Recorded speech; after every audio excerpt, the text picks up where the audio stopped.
Olá, graça e paz.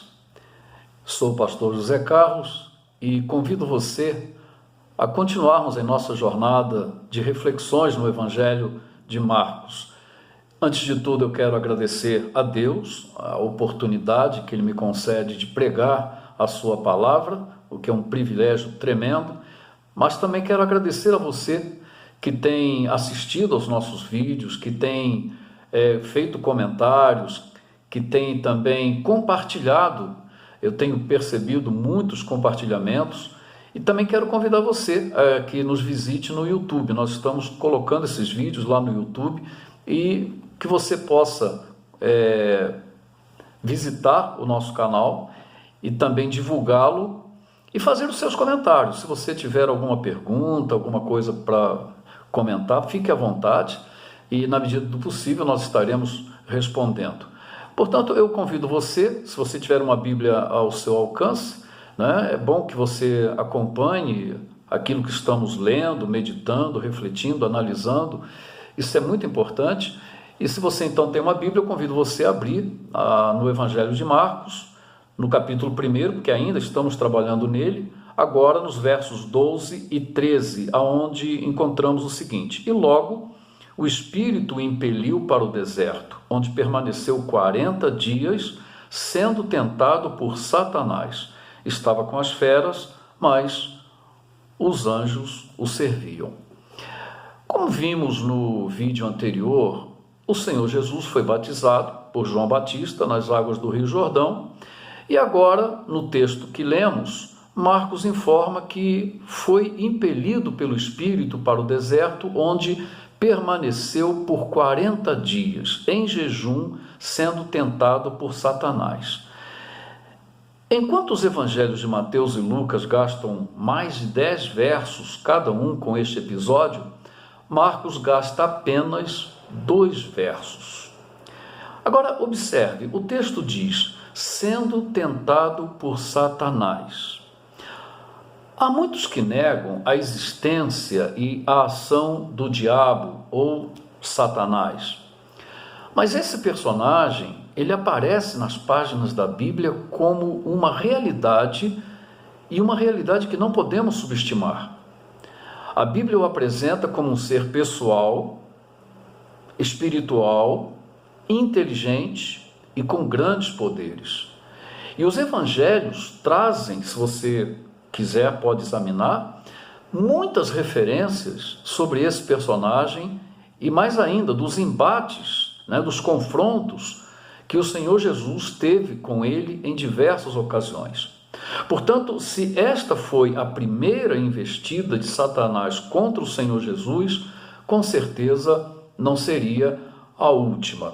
É importante esclarecer que esse personagem maligno aparece nas páginas da Bíblia Sagrada com diversos nomes, sendo os mais comuns Diabo e Satanás. Diabo, na verdade, vem da língua grega, diabolos, e em nosso idioma significa caluniador, mentiroso, difamador, maledicente. Outro nome também muito comum é Satanás, do grego Satanás. Observe que não há muita diferença, praticamente nenhuma diferença. E essa palavra, também traduzida para o nosso idioma, ela significa adversário, inimigo, antagonista, opositor.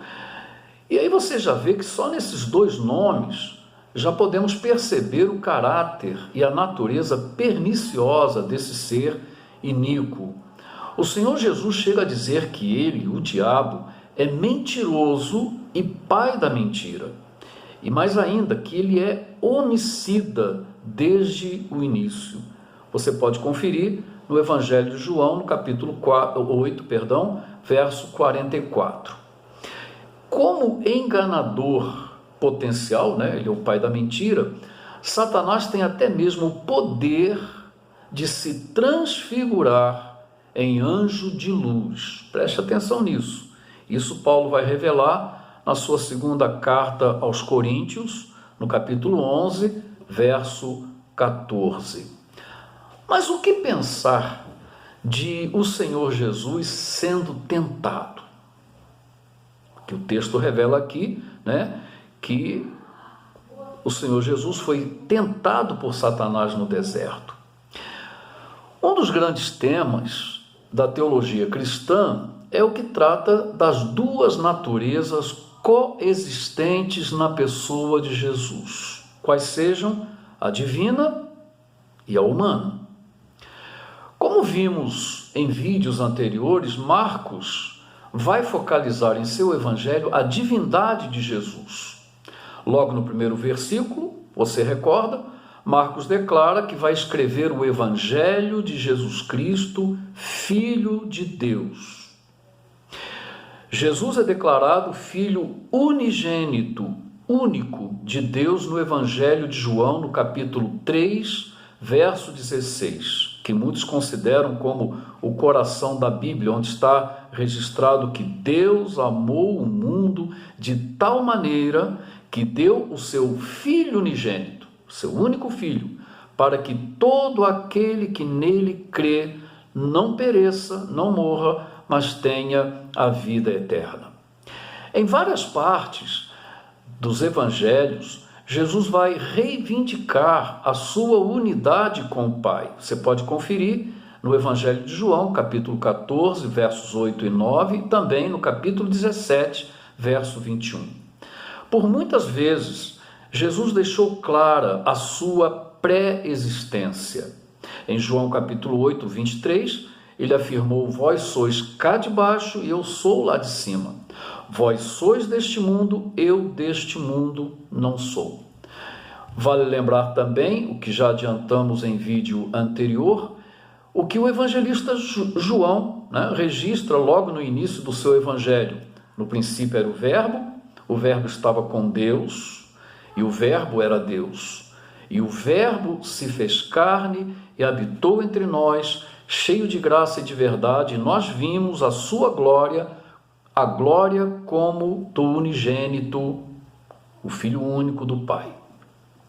Portanto, o Senhor Jesus, sendo Deus, ele se fez carne, o verbo se fez carne, ele se fez homem.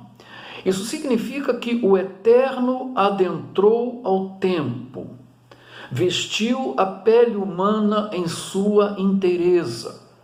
Gerado no ventre de Maria, Jesus assume completamente a natureza humana, sem, no entanto, deixar de ser Deus. Portanto, em sua pessoa única, coexistiam duas naturezas, a natureza divina e a natureza humana que ele veio a assumir num determinado tempo e num determinado espaço. O mais importante em tudo isso é que em sua natureza humana, o Senhor Jesus Cristo, ele experimentou todas as nossas fragilidades, sentimentos, fraquezas, necessidades, tentações, com a única e fundamental diferença: ele não pecou. Portanto, não se pode confundir a tentação com a queda na tentação. Vale a pena relembrar a passagem que citei também em vídeo anterior, da carta aos Hebreus, no capítulo 4, verso 15, fazendo uma referência direta ao Senhor Jesus, dizendo o seguinte, que porque não temos sacerdote que não possa compadecer-se das nossas fraquezas, antes foi ele tentado em todas as coisas, à nossa semelhança, mas sem pecado. Então, meus queridos, é glorioso sabermos que o Senhor Jesus Cristo, em sua condição humana e em condições totalmente adversas, não sucumbiu aos ataques tentadores de Satanás. Infelizmente, os nossos pais, Adão e Eva, apesar de estarem em um jardim para eles preparado, onde nada lhes faltava, sucumbiram diante da investida da velha serpente. Em consequência disso, ficou a natureza humana, a nossa natureza, contaminada pelo vírus do pecado, da iniquidade, da maldade gerando todas as mazelas que sofremos e principalmente gerando a morte. O coronavírus, todos estamos acompanhando, infelizmente tem ceifado muitas vidas nesta pandemia que estamos a experimentar. Mas eu queria dizer para você, meu querido, que o vírus do pecado é infinitamente mais letal, pois que ele mata o físico e também o espírito. Mais do que isso, esse vírus gera morte eterna, que constitui na eterna separação do homem com o seu Criador. Essa é a maior tragédia.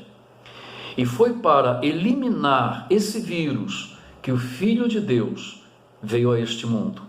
E a vacina contra esse vírus, a Bíblia diz que é o seu precioso sangue derramado na cruz do Calvário em sacrifício pelos nossos pecados. É o que o apóstolo João coloca na sua primeira carta, no capítulo 1, no verso 7, quando ele diz que o sangue de Jesus Cristo, o seu Filho, nos purifica de todo o pecado.